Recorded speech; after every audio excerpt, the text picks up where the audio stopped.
పల్నాడు జిల్లా దుర్గి మండలంలో దారుణం జరిగింది.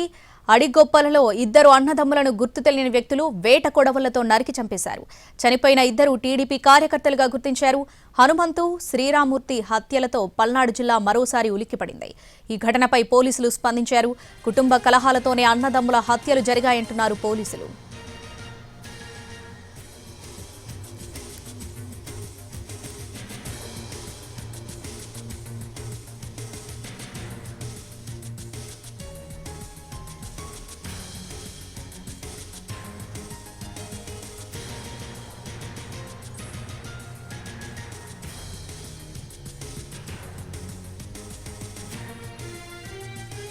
ఈ ఘటనకు సంబంధించి పూర్తి అప్డేట్స్ మా ప్రతినిధి రామారావు ఫోన్లో అందిస్తారు. రామారావు.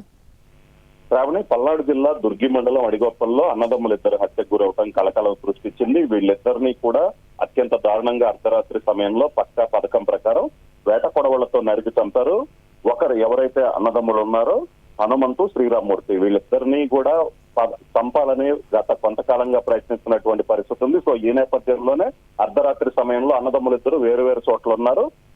ఈ సమయంలోనే గ్రామంలోనే ఆ బొడ్రాయి సెంటర్ లో హనుమంతు కనిపించడంతో అక్కడ వేట కొడవలతో నరికి చంపారు. అలాగనే వాళ్ళ బ్రదర్ అయినటువంటి శ్రీరామ్మూర్తి పక్కనే ఉన్నటువంటి నీలంపాట అమ్మారు గుడి వాటర్ ప్లాంట్ దగ్గర ఉన్నారని తెలుసుకొని అక్కడికి వెళ్లి అతన్ని కూడా వేట కొడవలతో నరికి చంపారు. ఈ ఇద్దరు అన్నదమ్ముల్ని ఒక్కసారిగా హత్య చేయడంతో గ్రామంలో కలకలం సృష్టించింది. అలాగనే వీళ్ళిద్దరూ కూడా తెలుగుదేశం పార్టీకి చెందిన వాళ్లే.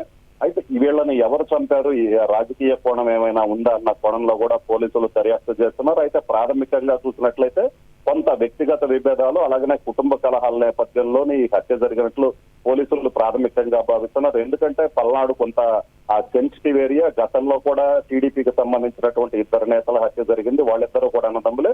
మళ్ళీ ఇప్పుడు కూడా అన్నదమ్ములు హత్యకు గురవటం, అది కూడా టీడీపీ పార్టీకి చెందిన వాళ్లే హత్యకు గురవటంతో ఈ ఘటన వెనక రాజకీయ కోణం ఏదన్నా ఉందా లేక ప్రత్యర్థులు ఎవరైనా చంపారన్న కోణంలో కూడా పోలీసులు దర్యాప్తు చేస్తున్నారు. మొత్తం మీద అయితే మాత్రం అడిగొప్పల టీడీపీకి పట్టున్న గ్రామం. ఈ గ్రామంలో టీడీపీకి సంబంధించినటువంటి అన్నదమ్ములు ఇద్దరు హత్యకు గురవటం, అది కూడా ఒకే సామాజిక వర్గానికి చెందిన వాళ్ళ మధ్య ఆధిపత్య పోరులోనే భాగంగా ఈ ఘటన ఏమైనా జరిగిందా అన్న కోణంలో కూడా పోలీసులు దర్యాప్తు చేస్తున్నారు. ఇప్పటికైతే మాత్రం ప్రాథమికంగా ఈ ఘటనకి రాజకీయ కోణం ఏమీ లేదు, రాజకీయ కోణంలో ఈ హత్యలు జరగలేదు అనిగా చెప్తున్నారు. శ్రావణి.